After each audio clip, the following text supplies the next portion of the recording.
اعوذ باللہ من الشیطان اللعین الرجیم بسم اللہ الرحمن الرحیم الحمدللہ رب العالمین والصلاة والسلام علی سید الانبیاء والمرسلین خاتم لما سبق والفاتح لمن غلق المعلن الحق بالحق ابو القاسم محمد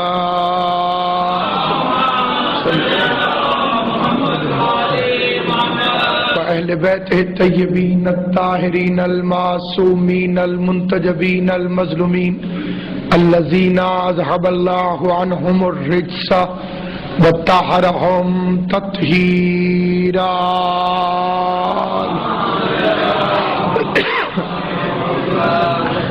وأهل بيته الطيبين الطاهرين المعصومين المنتجبين المظلومين الذين أذهب الله عنهم الرجس وطهرهم تطهيرا صلى واللعنة الله على أعدائهم أجمعين أما بعد قال الله تبارك وتعالى في كتابه المبين بسم اللہ الرحمن الرحیم یا ایہا النبی انا ارسلناک شاہدا ومبشرا ونذیرا وداعیا الی اللہ باذنہ وسراجا منیرا. درود پڑھ لیجئے محمد و اہل بیت. خداوند عالم سید عالمیان کی عزت اور عظمت کے صدقے میں اس متبرک اور مقدس محفل کو اپنی بارگاہ میں شرف قبولیت عطا فرمائے. جتنے شیعہ سنی مسلمان اپنے مشترکہ رسول کی آمد کا جشن منانے کے لیے یہاں تشریف فرما ہے، خداوند قدوس انہیں پیغمبر کے سایہ رحمت میں ہمیشہ رکھے. سامعین گرامی، مذہب اسلام دو قسم کے لوگوں سے پھیلا ہے، یا مولوی صاحبان کے ذریعے یا فقیر اولیاء کرام کے ذریعے. ملائیت تعصب کا بحروب ہے. اس نے عالمین کے رسول کو بھی طبقوں میں تقسیم کر دیا، حتیٰ کہ مسجدوں کا نام بھی فرقوں پر، مولویوں کا تعارف بھی فرقوں سے. لیکن جو فقیر کی بزم ہوتی تھی، فقیر سے مراد وہ نہیں جو ہماری روزمرہ کی زبان میں استعمال ہوتا ہے. ہم بھکاری کو بھی فقیر کہہ دیتے ہیں. بھکاری اور فقیر میں زمین آسمان کا فرق ہے. جسے زمانہ ٹھکرا دے اسے بھکاری کہتے ہیں، اور جو زمانے کو ٹھکرا دے اسے فقیر کہتے ہیں. سلامت مولا علی میرے بادشاہ امیر المومنین کا ایک لقب ہے، امام الفقراء، فقیروں کا امام. کیا مطلب؟ عربی زبان میں قبلہ کعبہ تشریف فرمائے، اچھے مرد کو اعلیٰ کہا جاتا ہے. اگر کوئی مرد ہو، مذکر اچھا ہو، صاحب صفات ہو، اچھی صفات کا حامل ہو، اسے عربی میں کہا جاتا ہے اعلیٰ. اور اگر کوئی عورت بہت اچھی ہو، اچھی صفات کی مالک ہو، تو اسے کہا جاتا ہے عالیہ. اعلیٰ کی مؤنث ہے عالیہ. اگر کوئی گھٹیا، گندا، ذلیل، پست مرد ہو تو اسے عربی میں کہتے ہیں ادنا. اور اگر کوئی گندی، گھٹیا، ذلیل، دھوکے باز، پست عورت ہو تو اسے عربی میں کہتے ہیں دنیا. اعلیٰ کی مؤنث ہے عالیہ، ادنا کی مؤنث ہے دنیا، گندی عورت، گھٹیا عورت، دھوکے باز، ذلیل، پست۔ اور اگر یہ دنیا گھٹیا اور گندی عورت نہ ہوتی تو فقیروں کا امام کیوں کہتا جا دنیا علی تجھے طلاق دیتا؟ طلاق عورت کو دی جاتی ہے، مؤنث کو دی جاتی ہے۔ تو وہ تھا امام الفقراء جس نے دنیا کو ٹھکرا دیا۔ پھر علی کے بیٹوں کے سامنے بھی بڑی سج سج کے دنیا آتی رہی، کبھی حسن کے سامنے، کبھی حسین کے سامنے، کبھی زین العبا کے سامنے، کبھی باقر العلوم کے سامنے۔ ان سب نے بھی ٹھکرا دیا، کیونکہ جسے باپ طلاق دے دے وہ اولاد پر حرام ہو جاتی۔ اس لیے سب دنیا کی طرف جھکے، آل محمد دنیا کی طرف نہیں جھکے۔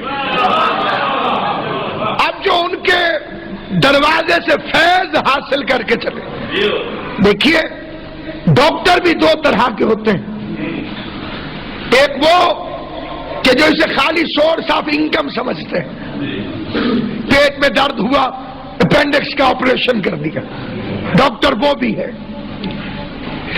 اور ایک وہ بھی ڈاکٹر ہے جو اپنے پیشے کے ساتھ مخلص ہے، بچوں کی روزی بھی کماتا ہے اپنے معیار کے مطابق، لیکن اپنے کام کے ساتھ بھی ایمانداری کرتا ہے۔ تو جب ڈاکٹروں میں، استادوں میں، اب آپ دیکھ لیجئے کتنے لوگ ہیں جو کمرشل علم دینا چاہتے ہیں، کتنے ہیں جو واقعی علم دینا چاہتے ہیں۔ اسی طرح جب میں کہوں ملائیت تو اس سے مراد وہ علماء کرام نہیں جو واقعاً دین کے خدمت گزار ہیں، اس سے مراد وہ ہے کہ اسلام جن کا مذہب نہیں پیشہ ہے، جنہوں نے اسلام کو پیشے کے طور پر استعمال کیا تاکہ اپنی آمدنی میں اضافہ کر سکیں، دنیا کو رنگین بنا سکیں اور دنیا میں دولت کو اکٹھا کر سکیں۔ اب جب مولوی کی بازم ہوگی اس میں اسی کے فرقے کے لوگ ہوں گے، دوسرا کوئی آ جائے گا تو گھبراتا رہے گا، پتہ نہیں کب کفر کا میزائل داغ دے۔ لیکن جب فقیر محفل سجاتا ہے وہاں ہندو بھی، سکھ بھی، عیسائی بھی، مسلمان بھی۔ حضرت بری امام سرکار بادشاہ سے کسی نے سوال کیا اگر ہاتھ یہاں سے نہ مڑتا تو کھانا کیسے کھاتے؟ اور اگر ہاتھ یوں ہی رہتا ایک دم سیدھا تو منہ تک کیسے آتا؟ نہ ہاتھ ادھر پہنچتا نہ منہ ادھر پہنچتا تو ہم کیسے کھاتے؟ سرکار بری امام نے جو جواب دیا وہ فرمایا کہ ضروری تو نہیں کہ یوں کیا جائے، لقمہ توڑ کے یوں بھی تو کیا جا سکتا ہے۔ اور ہے یا نہیں؟ اس لیے امیر المومنین مولا علی نے فرمایا کھلانے والے بنو تاکہ حاکمانہ سوچ پیدا ہو، کھانے والے نہ بننا ورنہ محکوم ہو جاؤ گے۔ جب باپ کھلاتا ہے اور بچہ کھاتا ہے تو اسکول کے ٹرپ میں جانے کے لیے باپ کی اجازت ضروری ہوتی ہے، لیکن جب بیٹا جوان ہو کے کمائے تو برادری کو یہی جواب دیا جاتا ہے میں بیٹے سے مشورہ کروں گا۔ جب باپ کھلائے تو حکومت باپ کی، جب بیٹا کھلائے تو اولاد ہونے کے باوجود حکومت بیٹے کی طرف منتقل ہو جاتی ہے۔ تو اس لیے ہم بر صغیر کے جو لوگ ہیں، ہمیں مولوی نے کلمہ نہیں پڑھایا، ہمیں عبداللہ شاہ غازی نے کلمہ پڑھایا، ہمیں بہاؤالدین ذکریہ نے کلمہ پڑھایا، ہمیں بابا فرید نے کلمہ پڑھایا، ہمیں معین الدین چشتی نے کلمہ پڑھایا، ہمیں نظام الدین اولیاء نے کلمہ پڑھایا۔ لہذا ہم میں اختلاف اور تعصب نہیں ہے۔ ہمیں اگر خالی پروپیگنڈے سے ایک دوسرے سے دور نہ کیا جائے تو ہم گھروں میں اکٹھے ہیں، خاندانوں میں اکٹھے ہیں، مجلسوں میں اکٹھے ہیں، جشن میلاد میں اکٹھے ہیں، کیونکہ جلوس یا نانے کا نکلتا ہے یا نواسے کا، غور ہے یا نہیں؟ آپ دیکھیے کہ جلوس یا نانے کا نکلے گا یا نواسے کا، اور لوگوں کو ان دونوں جلوسوں سے تکلیف ہے. حالانکہ جیتنے والی پارٹی جلوس نکالتی ہے، ہارنے والی کو تکلیف ہوتی ہے. لہذا ایک محدود اور مخصوص طبقے کی طرف سے ایک غیر ذمہ دارانہ مطالبہ ہے کہ انڈر فور وال کریں جی، باہر نہیں آنا چاہیے، اندر کریں. تمہیں سیرت رسول کا کیا پتا؟ تمہیں کردار پیغمبر کا کیا پتا؟ عید کے دن حسن حسین کو کندھے پر بٹھا کر اگر نبی گھر کے اندر سیر کراتے تو ہم اس ذکر کو اندر رکھتے. کیا کرے، سنت نبی ہے کہ حسین کی عظمت کو بازاروں میں آ کے بتاؤ. نبی بازار میں آئے کہ نہیں آئے؟ پیغمبر بازار میں آ گئے تاکہ حسن حسین کی عظمت کو بتائیں. آپ میں سے کوئی تیار نہیں ہوگا. میں اپنے آپ پر ہی مثال دیتا ہوں. ابھی رام بھائی نے اعلان کیا، میں ممبر پر آ گیا، آپ نے مجھے ذاکر حسین کی حیثیت سے دیکھا. آپ کا جی چاہا کہ ملتان آ کر مجھ سے ملاقات کریں. جیسے ہی آپ میری گلی میں پہنچے، میں کندھوں پہ بچے بٹھائے پھر رہا تھا. کیا نظریہ قائم کریں گے میرے بارے میں؟ وہ جو وہاں ممبر پہ بیٹھا تھا ہمارے پاس، یہاں بچے کھلا رہا. سوچئے، مذاق نہیں ختم نبوت کا، حسن اور حسین کو مہر نبوت پر بٹھا لیتا. مہر نبوت ہے، حسن حسین تشریف فرما ہے. سہروردی صاحب، کیا کوئی بندہ قرآن پہ پاؤں رکھ کے مسلمان رہ سکتا ہے؟ نہیں رہ سکتا. لیجئے، یہاں قرآن لکھا ہوا ہے، ادھر حسن تشریف فرما ہے، ادھر حسین تشریف فرما ہے. وارث شریعت نے اٹھایا ہوا ہے، قرآن کی عزت جاننے والے نے اٹھایا ہوا ہے. گویا نبی صلی اللہ علیہ وآلہ وسلم اپنے عمل سے بتا رہے ہیں کہ اگر قرآن پر قرآن آ جائے تو کوئی حرج نہیں ہوتا. یہ قرآن تھے جو قرآن پر آئے ہوئے تھے. تو اسی لیے دعوت فکر ہے. عشق اگر بے وقوفی کے ساتھ ہو تو جہالت ہوتا ہے، عقل کے ساتھ ہو تو عبادت ہوتا ہے. بے وقوف کا عشق بھی قبول نہیں، قبول ہے عقل مند کا. آقا سے محبت کرو لیکن عقل کے دروازے کھول کر، کیونکہ صورت کی محبت عشق رسول نہیں ہے، سیرت کی پیروی عشق رسول ہے. چہرے سے تو موسیٰ کے فرعون کو بھی محبت ہو گئی تھی، نہ ہوتی تو محل میں رہنے کیسے دیتا. سیرت کی پیروی کرو. اور سیرت کی پیروی کیا ہے؟ مقام رسالت کو سمجھو. مقام رسالت کیسے سمجھ میں آئے گا؟ جب میں کسی اور کی عزت کو نبی کے مقابلے پر نہیں تولوں گا. جب مجھے یقین ہو جائے گا کہ اگر صحابہ کے پاس عزت ہے تو حضور کی وجہ سے، اہل بیت کی شان ہے تو حضور کی وجہ سے. جو ہستی مرکز و محور ہے وہ ذات مصطفیٰ ہے، وہ ذات پیغمبر ہے. اس کی شان کیا ہے؟ یا ایھا النبیو، اللہ نعت پڑھ رہا ہے. قرآن میں خدا نعت پڑھ رہا ہے.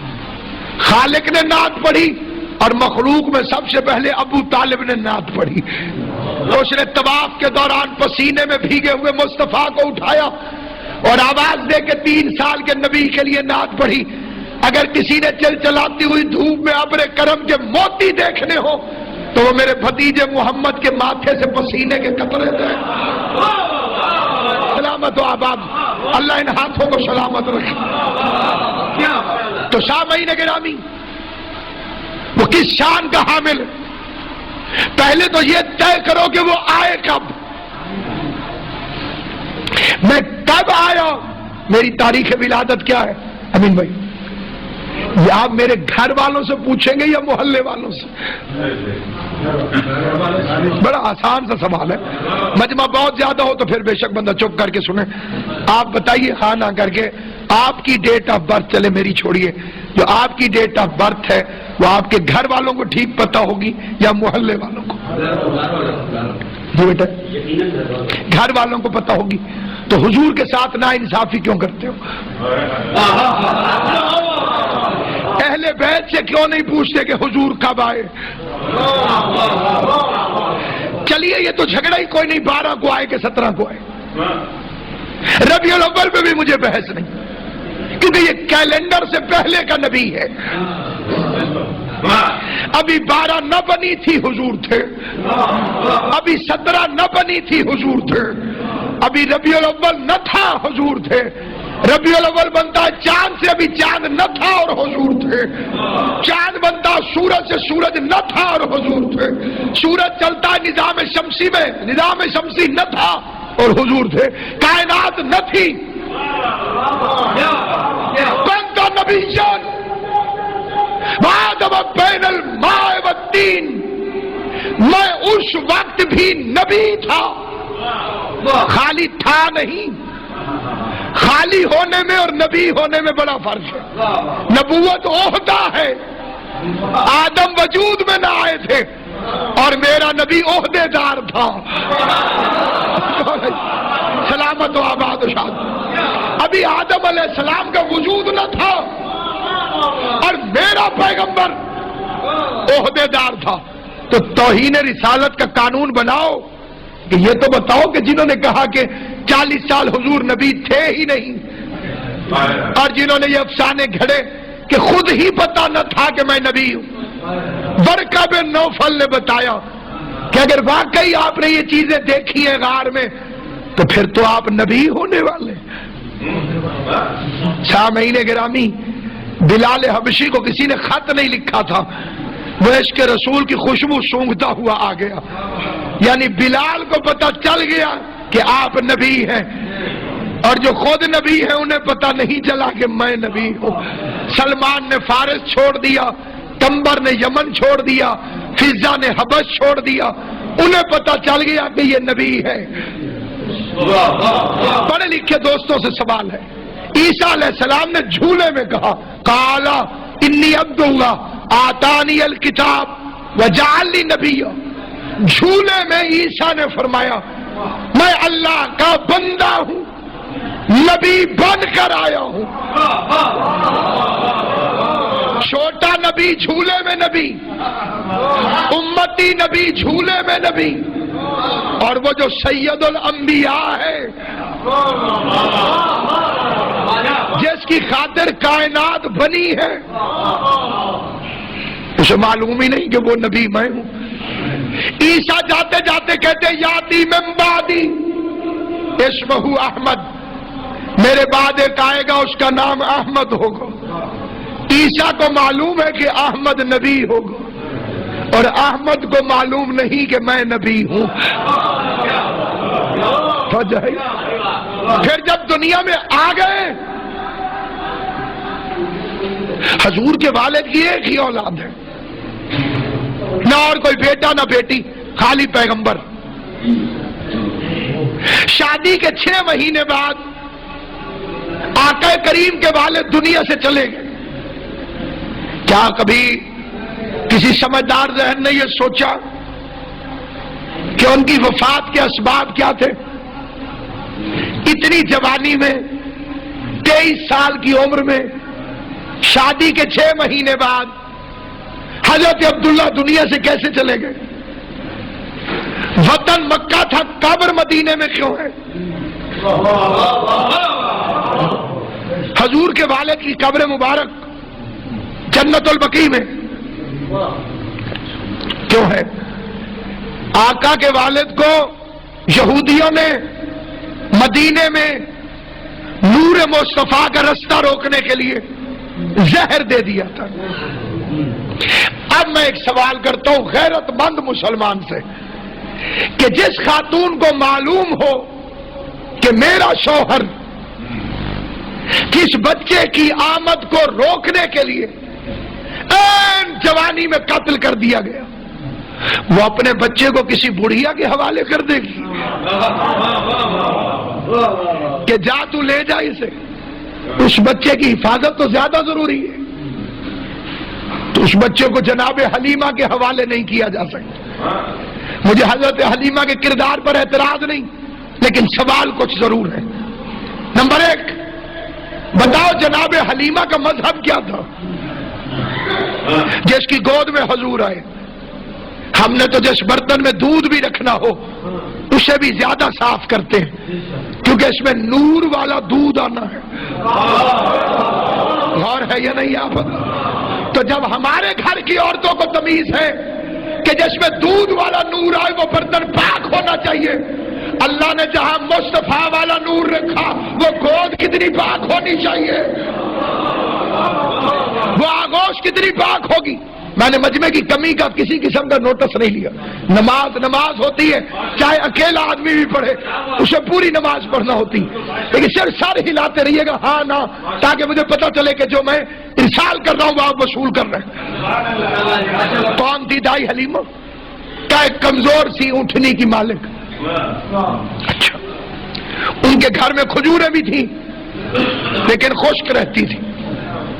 کھجور ایک ایسا علم باطنی کے نزدیک درخت ہے جسے کسی قسم کی دیکھ بھال کی ضرورت ہی نہیں. ملتان تک پورا سندھ آپ دیکھ لیجئے کھجوروں کی بھرمار ہے. آپ کو معلوم ہے کہ یہ کھجوریں وہاں کیسے ہوئی؟ محمد بن قاسم کا لشکر کھجوریں کھاتا ہوا گٹھلیاں پھینکتا گیا، تو جہاں سے عربی گزر گئے وہاں تو اتنی کھجوریں اور وہ خود عرب ہے. لکھا کہ پوری ذمہ داری سے یہ واقعات پڑھ رہا ہوں. اونٹنی کمزور تھی، کھجوروں کے درختوں پر کھجوریں نہیں لگتی تھی، بکریوں کے تھنوں میں دودھ نہیں تھا، اور بھی بہت کچھ خشک تھا، لیکن تہذیب منبر اس کی اجازت نہیں دیتی. مہاراج یہ 3 چیزیں 8ویں جماعت کی کتاب میں بھی لکھی ہوئی ہیں. بکریاں دودھ نہیں دیتی تھی، درخت پر کھجوریں نہیں اگتی تھی، اونٹنی کمزور تھی. جب حضور آئے اونٹنی موٹی ہو گئی، یعنی اونٹنی کو پتا چل گیا کہ یہ نبی ہے. توجہ ہے یا نہیں؟ آپ ذرا بولنا زبان سے جسے بات سمجھ آئے. گھر میں آئے تو کھجور میں کھجوریں لگ گئی، کھجوروں کو پتا چل گیا کہ یہ نبی ہے. بکریوں کے تھنوں سے دودھ اتر آیا، بکریوں کو پتا چل گیا آقا کے بچپن میں کہ یہ نبی ہے. میں اس پڑھے لکھے مجمع سے حضور کا نام لے کر سوہنوردی صاحب سوال کرنا چاہتا ہوں. ذمہ دار حضرات تشریف فرمائے. بھائی ایک مرتبہ پھر سننے کی زحمت کر لیں. اونٹنی کمزور تھی، حضور آئے تو موٹی ہو گئی. کھجور میں کھجوریں نہ تھی، حضور آئے تو کھجوریں لگ گئی. بکریوں کے تھنوں میں دودھ نہ تھا، حضور آئے تو تھنوں میں دودھ آیا. یہ حلیمہ نے حضور کو پالا تھا یا حضور نے حلیمہ کو پالا تھا؟ ذرا فیصلہ کر کے تو بتاؤ کس نے کس کو پالا تھا، کون کس کی پرورش کر رہا تھا. اب ضرورت ہے کہ توہین رسالت کے قانون بن رہے ہیں تو کوئی مقام رسالت بھی تو تعین کرو. حسن یوسف دم عیسیٰ ید بیضا داری. یوسف کا حسن دیکھنا ہو تو حضور کو دیکھو. لا حول ولا قوت. نوکروں کی استعمال ہوئی کی چیزیں حضور استعمال کریں گے. یوسف نوکر ہے کہ نہیں ہے؟ حسن یوسف کا کیا مقابلہ پیغمبر کے حسن کے سامنے. یوسف کا حسن نبی میں نہ دیکھو، نبی کے حسن کی خیرات کا نام ہے حسن یوسف. جس پر زلیخا عاشق ہو جائے اسے یوسف کہتے ہیں، اور جس پر اللہ عاشق ہو جائے اسے محمد مصطفیٰ کہتے ہیں. جس میں بنانے والا عاشق ہو گیا، جس نے ساری تصویریں بنائی تھی، جس نے ساری تصویریں بنائی تھی، اسے جس تصویر سے عشق ہو گیا، جس سے مصور کو پیار ہو جائے،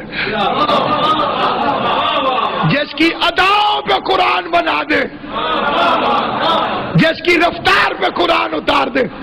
کیا ہوتے ہیں کپڑے آج پہنے کل اتار دیے، لیکن محبوب کے کپڑوں پر بھی نظر ہوتی ہے. اس نے تھوڑی دیر کے لیے کملی اوڑھی، اس نے اس کملی کو اتنی زندگی دے دی جتنی قرآن کی زندگی ہے. جب تک قرآن پڑھا جاتا رہے گا، تھوڑی دیر تک لپٹنے والی کملی کا ذکر رہے گا، تو جو چادر تھوڑی دیر لپیٹ دے وہ تو اللہ کو اتنی پیاری لگتی ہے۔ اللہ جانے ابو طالب کتنا پیارا ہوگا جو نبی کو اس کی یتیمی میں لوریاں دیتا رہا۔ اور یہ کتاب ہے صحیح مسلم، اگر یہ صحیح مسلم میں نہ ہو تو مجھے صحیح مسلم نہ سمجھے، کھلم کھلا آفر، ٹھیک ہے؟ اگر یہ صحیح مسلم میں نہ ہو تو میں صحیح مسلم نہیں، اور اگر صحیح مسلم میں ہو پھر جو نہ مانے وہ صحیح مسلم نہیں، ٹھیک ہے؟ صحیح مسلم میں لکھا ہوا ہے بنی اسرائیل کا ایک بدماش تھا جس کا کام تھا اللہ کی مخالفت، ہابی تھی اس کی، صبح شام مسئلے پوچھتا تھا حضرت موسیٰ سے مخالفت کے لیے۔ کیوں موسیٰ تیرا اللہ کیا کہتا ہے، ادھر جاؤں کہ ادھر؟ موسیٰ فرماتے ادھر، وہ ادھر چل پڑتا۔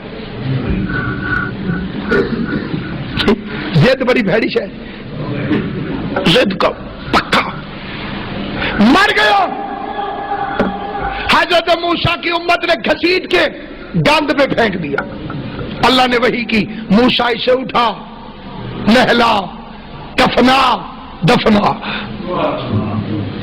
حکم ربانی تھا، گھبرایا ہوا موسیٰ بار بار دیکھے بھی صحیح، نہلائے بھی صحیح، امت ناراض، امت کے متقی تھے، وہ کہتے لا حول ولا قوت، یہ نبی کا کام ہے، اللہ کے دشمن کے ساتھ اتنا اچھا سلوک تو دوستوں کے ساتھ کیا کرے گا؟ رونے لگے موسیٰ دفنا کے، مالک امت ناراض ہے، وجہ بتاؤ۔ اب آ گئی موسیٰ، ایک دن میری مخالفت کے لیے یہ توریت پڑھ رہا تھا تاکہ مخالفت کرے، اس کی نگاہ اس میں محمد پر پڑ گئی، اس نے میرے حبیب کے نام کو چوم لیا، میں نے بدلے کے طور پر اسے جنت میں 70 حوریں دے دی ہیں۔ غور فرمایا یا نہیں فرمایا؟ صحیح مسلم میں 69 ہو تو پھر بھی جھوٹ ہے، 71 ہو تو پھر بھی جھوٹ ہے۔ جھوٹ ایک بڑی، سچ بڑی ایک عجیب و غریب چیز ہے، سینسیٹیو ترین چیز ہے سچ، گھٹا دو تو جھوٹ ہو جاتا ہے، بڑھا دو تو جھوٹ ہو جاتا ہے۔ As it is من عن، اس کا نام ہے سچ، جنت دے دی، 70 حوریں دے دی، تھا کون؟ دشمن۔ کیا کیا؟ ایک دفعہ مصطفیٰ کا نام چوما۔ تو گھروں میں جا کے سوچنا، جو ایک دفعہ نام چوم لے وہ تو جنت میں جائے گا، اور وہ ابو طالب جو مصطفیٰ کو جھولی میں لوریاں دیتا رہا۔ کیوں میرے بچے فرما رہے، اس کی شان کیا ہوگی؟ اس لیے کہ میلاد النبی منانے کا حق ہی اسی کو ہے جس کے ابو طالب سے تعلقات ٹھیک ہو۔ ہیپی برتھ ڈے بچے کو نہیں کہا جاتا جب تک گھر والوں سے تعلقات ٹھیک نہ ہو۔ توجہ ہے یا نہیں؟ غور ہے یا نہیں؟ ہوگا نہیں صاحب، اسی دن آئے تھے، اسی دن ہی وفات پا گئے، بات تو ختم ہو گئی۔ اب ذرا عقل پہ تولو، ایک بچہ، آج کیا تاریخ ہے؟ 25 فروری ہے، 25 فروری کو ایک بچہ دنیا میں آیا، 10 سال بعد 25 فروری کو خدا نہ خواستہ اس کا انتقال ہو گیا۔ اگلی جو 25 فروری آئے گی 11ویں سال، سالگرہ منائی جائے گی یا برسی؟ کیک لے کر آئیں گے یا چنے؟ کیونکہ آنے کی خوشی سے زیادہ جانے کا غم ہوتا ہے۔ نواسے کے غم کے منکر تھے، نبی کا غم بھی نصیب نہ ہو سکا۔ جب آئے تھے تو آپ نے کس سے پوچھا حضور کب آئے؟ راوی سے۔ راوی کا تو باپ بھی مسلمان نہیں تھا اس وقت، ابھی تو لات منات کی پوجا ہو رہی تھی، گئے تو جنازے میں نہیں تھے، نہ آنے کی خبر نہ جانے کا پتہ۔ اہل بیت کو چھوڑنے کا پہلا نقصان ہے نبی کے آنے کا پتہ چلا نہ جانے کا۔ اور پھر سامعین گرامی، بڑے ادب اور احترام سے عرض کرنا چاہتا ہوں، کیا تعین کیا آپ نے مقام رسالت، اور آئیڈیل کون ہے آپ کا؟ کس سے سیکھیں گے اس کے رسول؟ ان سے جو پہلے قتل کرنے جا رہے تھے، یا اس سے جو نہج البلاغہ میں کہتا ہے مقر بالنبی فی بطن الامی. علی فرماتے ہیں میں ابھی اپنی ماں کے بطن میں تھا اور حضور کا احترام کرتا تھا. عاشقان رسول کے لیے ہدیہ ہے. سوچنا علی نے کب سے احترام شروع کیا. میں ابھی ماں کے بطن میں تھا, ادھر حضور تشریف لاتے, فاطمہ بنت اسد اٹھ کے کھڑی ہو جاتی. لوگوں نے کہا چچی ہے, یہ بھتیجا ہے, سردار کی بیوی ہے آپ, یہ یتیم لڑکا ہے, کیوں اٹھتی ہے؟ تو میں نہیں اٹھتی. جب مصطفیٰ آتے ہیں تو علی مجھے آواز دیتے ہیں اما اٹھو, نبیوں کا نبی آ رہا. جانے کائنات آ رہی, عشق اول آ رہا, حسن اول آ رہا, گنتی کا پہلا عدد آ رہا, وجہ تخلیق کائنات آ رہا, باعث علت ممکنات آ رہا. سامعین گرامی, کس انداز سے توہین کی گئی اس کی کہ حضور ان پڑھ تھے. یہ فکرہ بڑی بڑی تفسیروں میں ترجموں میں صاف صاف لکھا, میں ان پڑھ تھے, پڑھے لکھے نہیں تھے. دلیل اس آپ پالا تھا ابو طالب نے. یہ جنگ اخبار کے 3 سال کا ایک مضمون آرٹیکل ہے جو میرے پاس موجود ہے. پالا تھا حضرت ابو طالب نے.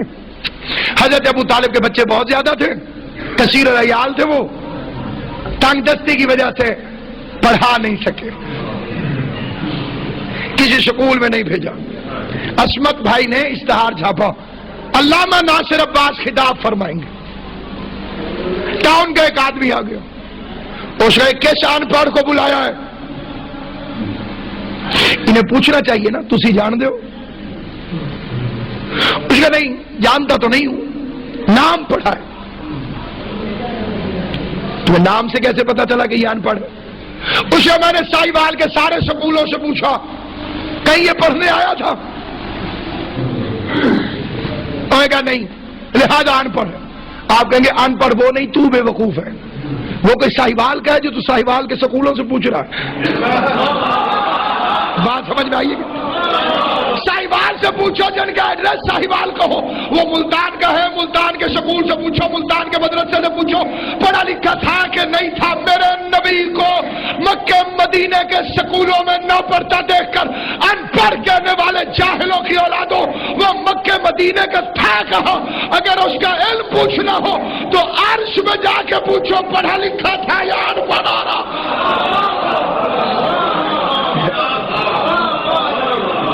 جس کا دروازہ علی ہو اس شہر کو ان پڑھ کہتے ہوئے شرم نہیں آتی ہے. اس کا دروازہ علی جیسا, دروازہ ہے علی جیسا, شہر کی طرح پڑھا لکھا. اس کی عزت اور عظمت کیا ہوگی, اس کی بلندی اور بالیدگی کیا ہوگی. عیسائیوں میں شادی کوئی اچھی چیز نہیں, کرتے ہیں اچھا نہیں سمجھتے, بلکہ ان کا مذہب ہے کہ عورت جنت میں نہیں جائے گی, کہ آدم اسی کی وجہ سے جنت سے نکالے گئے. اسی لیے تو اسلام نے عورت کی اہمیت بتائی ہے.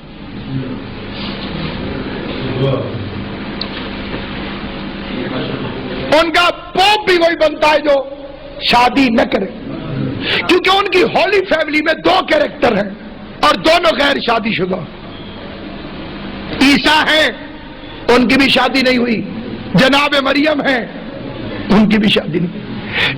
ان کے آئیڈیل فیملی, ہولی فیملی, جن کے اصولوں پہ انہیں چلنا ہے, دونوں کی شادی نہیں. لہذا یہ جو عیسائی حضرات شادی کو اچھا نہیں سمجھتے. حضور کے خلاف ان کے پاس جو سب سے بڑا ہتھیار تھا, نعوذ باللہ, وہ یہ تھا کہ عورت کو بہت پسند کرتے تھے. لہذا سیٹنک ورسز, شیطانی آیات, تسلیمہ نسرین کی کتاب اور ڈنمارک کے حرام زادے کے بنائے ہوئے وہ کارٹون, ان کا مرکزی عنوان یہی ہے. جن لوگوں نے یہ کتابیں پڑھی ہیں, وہ ملعون کارٹون دیکھے, ان کو اس بات کا بخوبی پتہ ہے. یہ ذہنیت مسلمانوں میں بھی داخل کر دی گئی کہ حضور کو معاذ اللہ عورت سے بڑی محبت ہے. اس کا ایک نہایت شرمناک مظاہرہ ہے براق کا فوٹو جو ان ملعون عیسائیوں نے ہماری مخالفت میں آقا کی توہین میں بنائی. ہم نے ٹرکوں کے پیچھے بنوا دی. آدھا جسم سارا جسم جانور کا, آگے شکل عورت کی. شہید فاضل علوی فرماتے تھے کہ میں نے ایک مولوی صاحب سے پوچھا کہ حضور اسی پر گئے تھے؟ اس نے کہا جی ہاں. تو فاضل علوی فرماتے تھے میں نے پوچھا بھئی جبرائیل پٹھے پائے یا کلفیاں کھوائیاں؟ تھوڑی جی جشن ہی بڑھاؤ نا تو علامہ اقبال ہی بن گئے سارے کا. اور بات خشکی کی طرف چلی گئی ہے لیکن ہے جشن. جسم کا مطالبہ تو پٹھے اور منہ کی اوقات کلفی ہے. لہذا اس کا شکار ہمارے تعینات خان بھی ہوگا. اچھے بھلے مرد ہوتے ہیں, داڑھی ہوتی ہے, سب کچھ, لیکن نعت پڑھتے پڑھتے عورت بن جاتے. میں ستڑی نو آ کے جگہ وے مدینے والڑیا.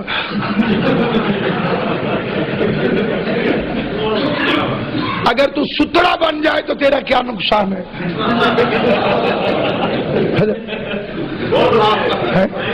وہ ایک بزرگ نے سنی نا جی ملانگ نے, انہیں کہا میں ستڑی نو آ کے جگہ وے مدینے والڑیا. انہیں کہا مدینے دا سفر ویکھو دے دی نحوست ویکھو. آپ کا اتھو ٹرن تے اینو جگاویں. اگر تو یہ کہہ دے بھئی میں ستڑے نو آ کے جگاوے مدینے والڑیا, گال پھر بھی پوری. جاؤں گی بن کے جوگن سرکار کی گلی میں, تو جوگی بن.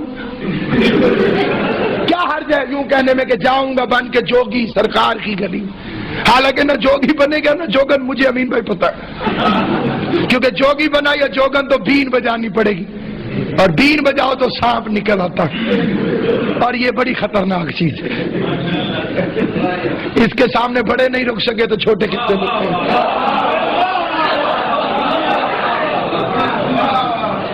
اللہ بڑے بڑے فرعونوں کو سانپ ہی سے ڈراتا.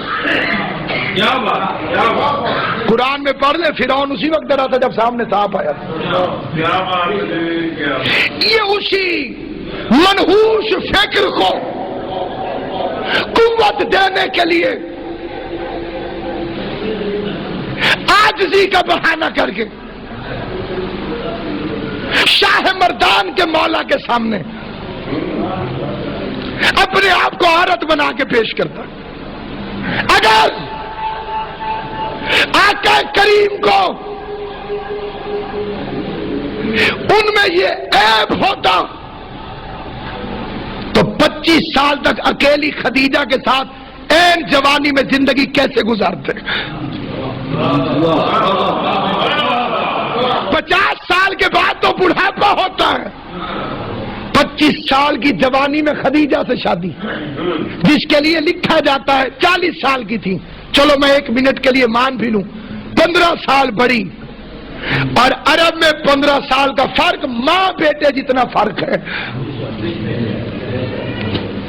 عرب کے اندر. تو اگر شادیوں کا شوقین تھا تو 25 سال کی جوانی سے لے کر 50 سال کے بڑھاپے تک ایک ہی زوجہ خدیجۃ الکبریٰ. جانتے ہیں نا خدیجہ, جنہیں محمد کنوارا ملا,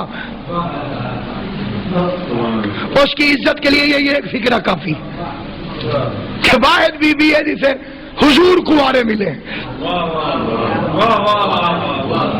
اب اس قسم کی کوئی فضیلت ہو تو خدیجہ سے زیادہ کسی کو نہیں مل سکتی.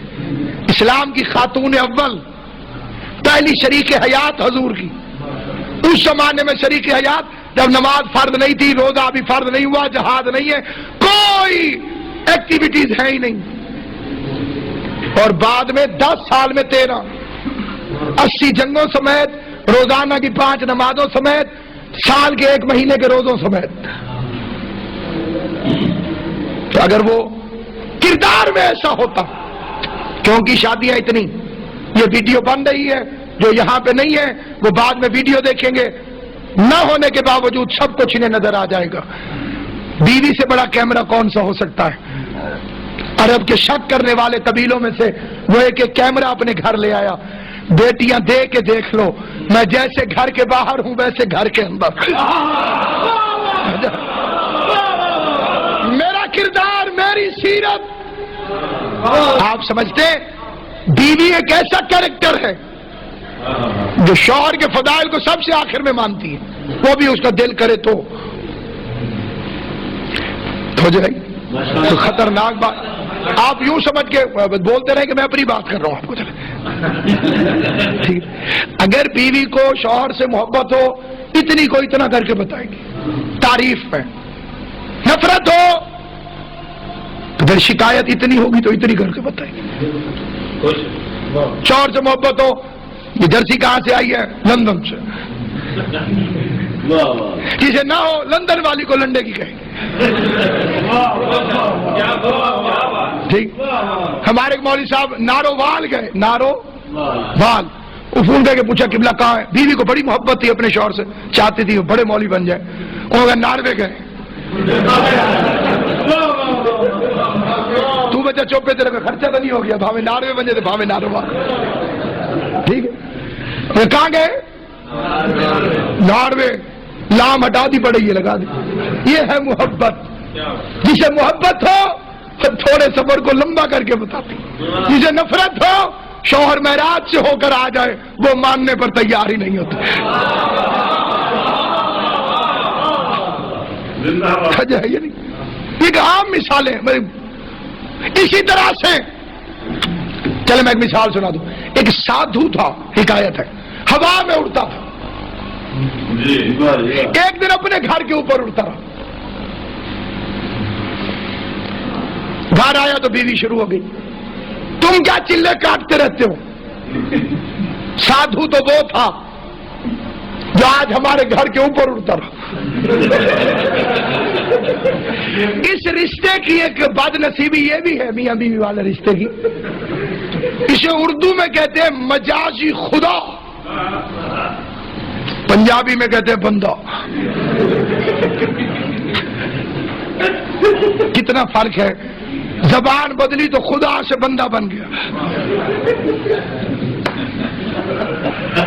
کئی بندے شرما کے ہنس رہے ہیں اور یہیں سے بندہ پکڑا جاتا ہے۔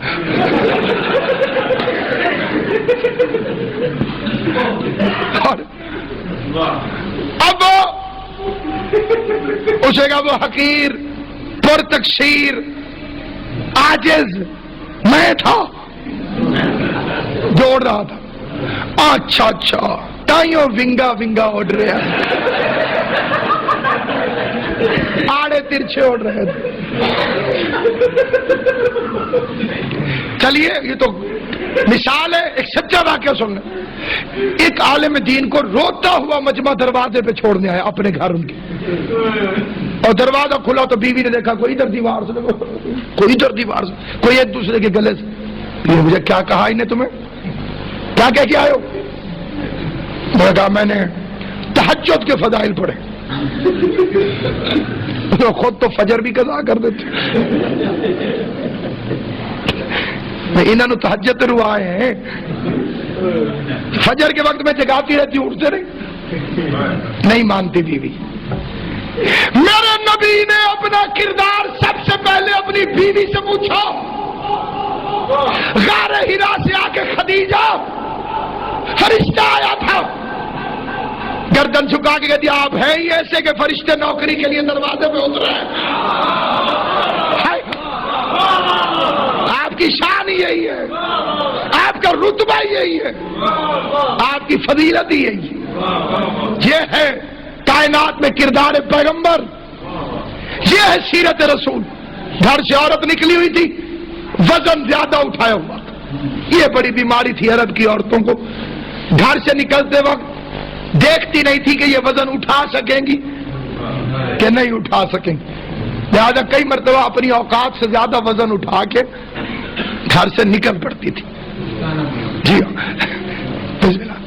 دعا دے دی ہے، یہی کافی ہے۔ باقیوں سنی ہے سمجھی نہیں. اور داتا صاحب کی دربار میں کسی دعا مانگی, میرا پرائز بانڈ نکلوا دیں. باہر نکلا تو جیب میں نہیں تھا. واپس آ کے آخر بادشاہ جی تسی سنی ضرور ہے سمجھی نہیں.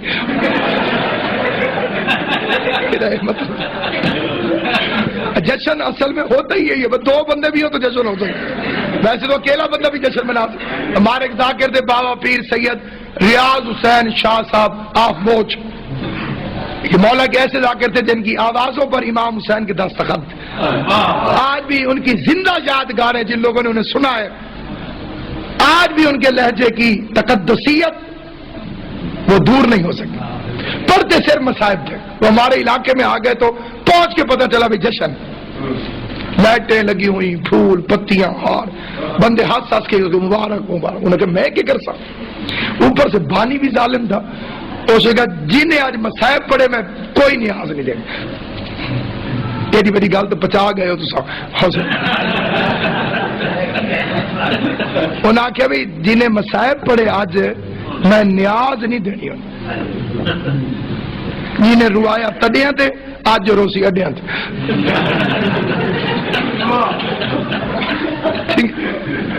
انہوں فوری طور پر ایک قصیدہ تیار کیا. قصیدے سے پہلے نثر ہوتی ہے, بتانا پڑتا ہے میں کیڑے ویلے دا پڑھ رہا ہوں. 15 شبان. انہوں نے 5-7 منٹ جو انہوں نے جشن پڑھا, میں 1 منٹ میں آپ کو سناتا ہوں. باہر ہو گئے, ادھروں مرحبا ہے, ادھروں علی آئے. علی فرما مرحب, وار کر وار کر. اگر نہیں شاہ جی پہلے تسی وار کرو.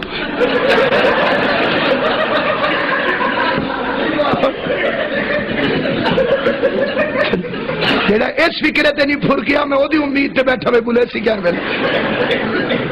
میں ہار منی جی. کاند نہ لگ کے باہر دے مطلب نہیں بندہ منہ لکا. آج کل جشن ہے لکار والا بندہ نہ بولے وہ تلاشی ہو جاتی.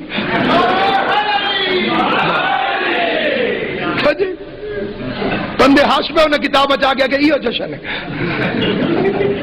کسی کو آگے کوئی سروردی صاحب کہے میرا پتر ہویا تو وہ گیان جو جب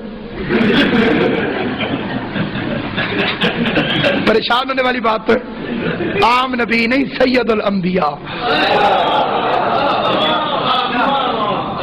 آدم کا جشن, نوح کا جشن, موسیٰ کا جشن, عیسیٰ کا جشن.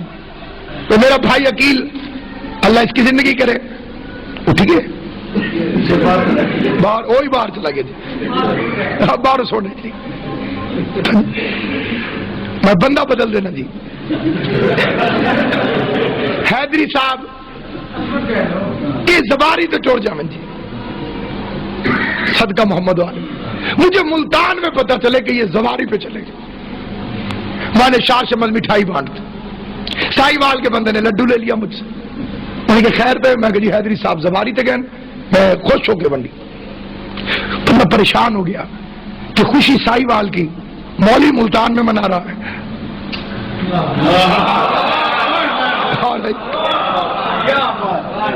حیدری صاحب واپس آئے, ملنے گیا.